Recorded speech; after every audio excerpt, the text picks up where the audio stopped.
The note landed on Mr. Loser's desk, a stark white rectangle against the clutter of half-empty coffee cups and forgotten files. It felt less like a message and more like a cold accusation. Point 1 hit him first.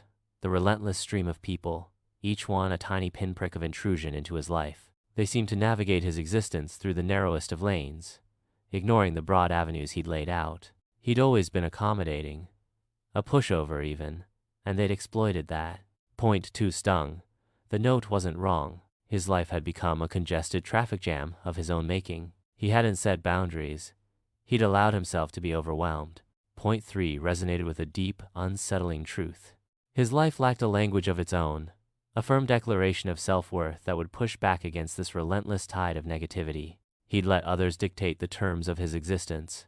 Point 4 was a warning, chilling in its simplicity. He'd tried to block the lanes, to push back against the constant intrusions, but the backlash had been swift and brutal.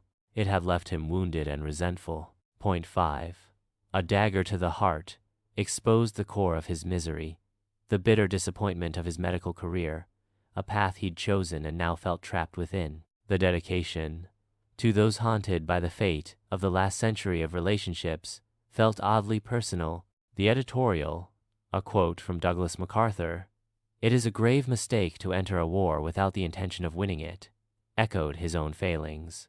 He'd entered a war of his own making, a cold, silent conflict where he was constantly losing ground. He tried to explain himself, to justify his actions, but that only fueled the conflict. He could have avoided the war, he realized, by simply refusing to engage.